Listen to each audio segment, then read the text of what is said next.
Hi guys, what's happening? For those of you who don't know, my name is Tilly. Welcome or welcome back to the channel. I'm a strength and conditioning coach and I love talking about all things inside the mind as well. I think with this whole health and wellness industry, we're hearing so much about mindfulness and getting in touch with your mind and everything like that. But what about the other side of things? What about being in touch with your body? What about becoming more connected with the signs, the symptoms, and the sensations that we feel every single day? Today, I wanted to explore with you guys how lifting weights could be a way to develop this body fullness instead of working on that mindfulness. And so for those of us who are gym bunnies or getting into it, I want to tell you how gymming can be a great addition to your spiritual practice or a great way for you to get to know yourself a little bit better. I think practitioners of mindfulness and wellness, and also honestly religious leaders and things like that, we think that we can only experience enlightenment or achieve true understanding if we're able to get ourselves onto that transcendental plane, if we're able to elevate our minds and take ourselves out of the physical moment and be on that like spiritual realm. Like what I've heard of enlightenment in the Western world at least is about being in that disembodied state. It's dissociating from your physical presence and it's above being above worldly items, materials, everything like that. But I think that the actual original Buddhist teachings of meditation and mindfulness are about trying to achieve a fully embodied state. It's about being fully present in yourself, not just dissociating your mind from your body. I do think we need to break out of our own heads, honestly. Particularly for anxious people, we spend way too much time thinking about what we think and honestly just spiraling a little bit, right? Therapists have told me for years to try mindfulness training. They've given me apps and things to do, practicing loving kindness, and I do some.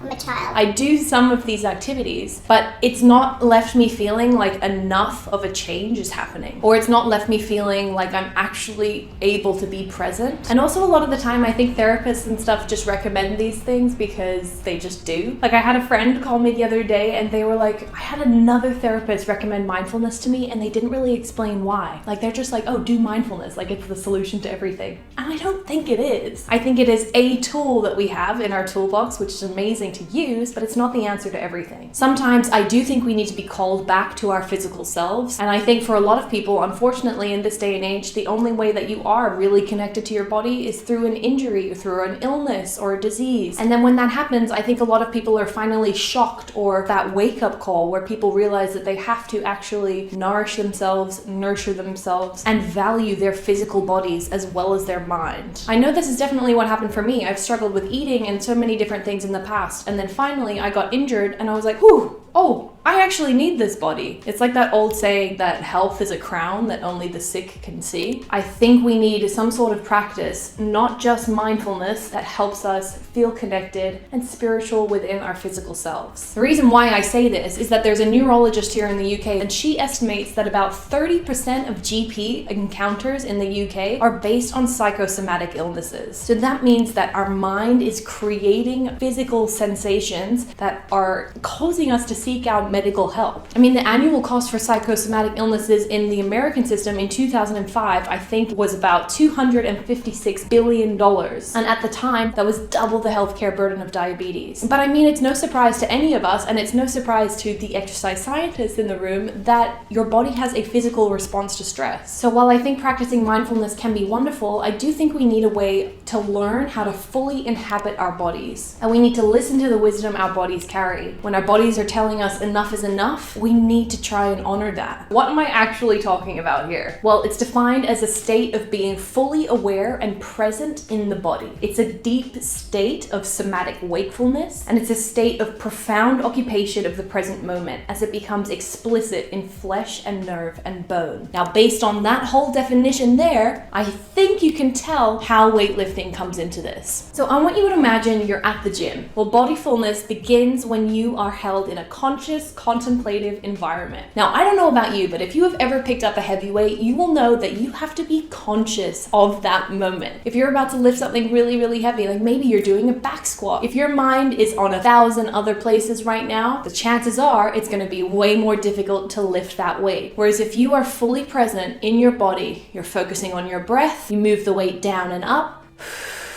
you release your breath, and you start again. If you are fully present in that moment, that becomes so much easier. And without that contemplative environment, the environment of doing a squat, then you might not have done this really controlled, present moment breathing. The act of moving your body through this, also for me at least, is different to if I was sitting down and meditating. I have ADHD, and sometimes sitting down and meditating is something that's just not going to happen. I need to be moving all the time anyways. That's why I'm standing up to film this video. So it becomes really, really difficult. Whereas if I allowed myself to be present and I acknowledge the fact that I'm being present when I'm lifting, that's a way that my spirituality and that my working on myself internally can be coupled with the fact that I'm nurturing my body and making it stronger, which in turn will lessen the suffering and increase in my own potential. And I understand that being in a gym environment doesn't necessarily come with this non-judgmental engagement with your bodily processes. A lot of us will go to the gym and then we'll be worried about how we look in comparison to other people, also be worried about how much we're lifting in comparison to other people, right? I think once you lift for a long enough time and you realize that most people are pretty focused on themselves, then you're able to kind of remove yourself and you're able to take yourself away from that narrative of everybody is judging me and everybody cares very deeply about what I'm doing. And you're able to recognize that all of the other people there who are lifting more weights than you have gone through this same process. And they didn't get from squatting 0 kilos to squatting 260 kilos by beating themselves up every time they go to the gym. That's not an environment internally or externally that breeds consistency, adherence. It doesn't make you want to go back if you're just going to be mean to yourself every single time. So in order to achieve that, they do have to kind of adopt a non-judgmental approach. If I look at Callum, for example, he is the hardest worker I know. He's consistently at the gym working on himself for his sport and honestly for his own mental health and sanity. And I do believe that that determination and that commitment comes from that place of self-acceptance and appreciation of one's bodily nature. Because once you realize that judgment and shame isn't going to get you anywhere, then lifting weights becomes this practice where you're able to be with yourself, you're able to recognize yourself for what your body can do, and that's a wonderful thing. If I again take myself back out of that situation and I look back at my own history, I know that I struggled with food for a really long time, and it wasn't until Callum actually introduced me to the gym and I was able to appreciate and understand my body for something other than the aesthetic orientation. It was only in that way that I was able to actually be present with my body and be thankful for all of the amazing things that it does. My hair is driving me insane. Just let me put it up. And I thought that it would be worth talking about how we can use weightlifting specifically to cultivate this bodyfulness approach. What are the actual qualities of lifting weights that make it included in this realm of mindfulness, spirituality, and a somatic practice that's aimed at getting us in touch with ourselves? Well, the first thing is that it is a subjective first-person perspective. You lifting the weight is about you. No one else is going to help lift that weight for you unless you have a spotter trying to steal your gains. No one's going to help you squat. No one's going to help you deadlift. And no one else can make the decision of whether or not that's going to happen but you. If you approach the bar and you're getting ready and then all of a sudden there's so many distractions, if you're able to pull yourself back in, you're able to be in the present moment and lock into what you're doing, that is an incredible array of internal and external strength. And it shows you that your experience matters. Your perspective matters. Your ability to take time for yourself and nurture and heal your body and mind, that matters. Number 2 is that lifting weights can help develop awareness of attention, consciousness, and concentration. In that same exact example, if next door you have all of the CrossFit athletes smashing weights up and down, then you do have to be able to drain that out a little bit to get what you're doing done. I will admit that for this particular part, particularly because I have ADHD, I get really overstimulated quite easily by loud noises. This is something that I still struggle with. Maybe in between sets I'm really restless or I'm really agitated because of the noise, but then when I lock in and then when I'm actually lifting, a lot of that goes away. And I think I am able to be in the moment when I'm lifting because I'm so focused on moving the weight. The consciousness and the shift away from all of the distractions, that's something that doesn't necessarily happen when I sit down and meditate, but the act of actually moving my body at the same time and practicing this presentness, something about lifting allows me to achieve that kind of state of tranquility, if you will. The next thing is an awareness of breath and the present moment. Babe,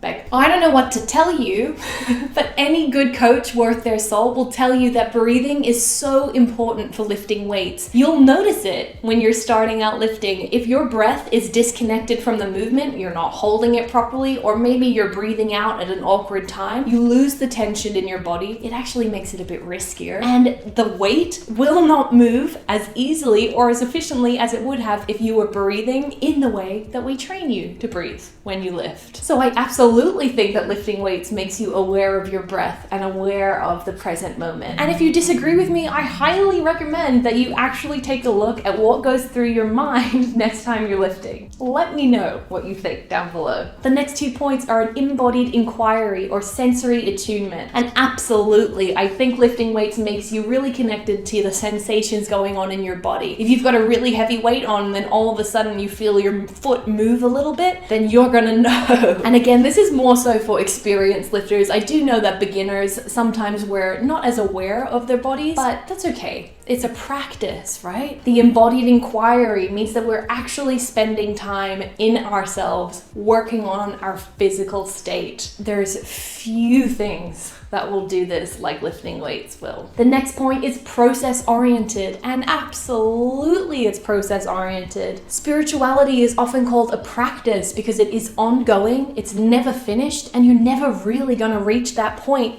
of elevation, enlightenment, whatever you want to call it. And lifting weights is the same. You could be working out for years and years and years, and then you reach these points where you go through plateaus, but you have to keep going. You have to keep searching for solutions that are going to help you change the way you train, and you have to try different things. You're not going to get stronger. You're not going to lift heavier weights. You're not going to move more effectively by stopping. Focusing on the process and focusing on the journey and what you can do to be more present and to partake in lifting or whatever physical activity you choose more effectively. But unlike mindfulness and being fully present within your mind, there's really no tangible goal that you can hit, right? You might be less reactive with other people in your life if you practice meditation. That's something, again, you have to be aware of. And if you're distorted in whatever way, or you're not able to remove yourself from the situation, you might not notice those changes. Whereas in lifting weights, if you're committed to the practice, you're focused on the process, you are going to see changes in how the aesthetics of your body look, but also in the strength and the perseverance and the power. And those kind of changes, I think, are what make it so addictive. It's those kind of changes, I think, that really cultivate a belief in yourself. I think it cultivates this mind, body, and spirit connection. I think it helps to cultivate you continuing to practice and continuing to show up for yourself because you see these changes. Another point, lifting weights as a contemplative practice allows for us to quiet mental activity to allow for the perception of more subtle aspects of experience. This might look like becoming aware of your body. Are your muscles actually ready? Did you take enough rest? But I think it's also about tolerating discomfort, sitting down and being mindful or being meditative. That's a different level of discomfort, and that can be, I think, a lot more challenging. Again, it doesn't mean it's not worth doing, but I think that lifting weights, they hurt. There's no two ways about it. You're going to get to a point where it's hard. That weight doesn't want to be moved. You have to generate enough force to overcome that inertia and pick it up. Like, that's a tough thing to do. Your muscles are going to hurt. I trained chest for the first time in ages the other day. My shoulders, my chest, I'm in so much pain. I also did chin-ups for the first time in 3 months. My abs hurt. Everything is ouch. Lifting weights puts you in these positions, and you know that you'll be able to tolerate that discomfort because you've done it before. And like I said, it's a practice. I think a lot of our human experience is based upon us avoiding uncomfortable things, and it's based upon us changing our actions so that we don't hurt other people, or because we're fearful of how they might react or things like that. But lifting weights makes you uncomfortable, and it tells you that you can handle that. It tells you that you can handle that fear, and it tells you that you can push through the things that are challenging. And it's through all of those things that I've just mentioned that I think weightlifting can be an amazing addition to our spiritual practice and to deepening that connection with ourselves. Now, does all of this mean that I'm going to stop doing mindfulness and stop doing meditation? No, it doesn't. I'm still going to do that too, but I'm going to do that with the acknowledgement that mindfulness isn't going to solve everything. We have to somehow join these two worlds of the mind and the body to really make the changes that we seek. And I think that's what a lot of people in the wellness space are missing, and I think that's what a lot of people in the lifting space are missing. I do think that the practice of lifting weights is an amazing way to start us off though, and it's something that I would want everyone to try. This is also a really long way for me to justify why lifting weights is going to make me more hippie and more of a spiritual girly pop. But that is it from me, everybody. I hope that something I've said today has made you look at things a little bit differently, and I really hope that this encourages you to try and be more present in your body. Please make sure to like and subscribe, everybody. I put out new videos every Wednesday and Saturday. Let me know if you get some lifting done, guys, and as always, be kind to yourself in this process of learning about yourself. You are doing the best that you can, and this is your first time living this life right now, okay? You are killing it. I'll see you guys next time.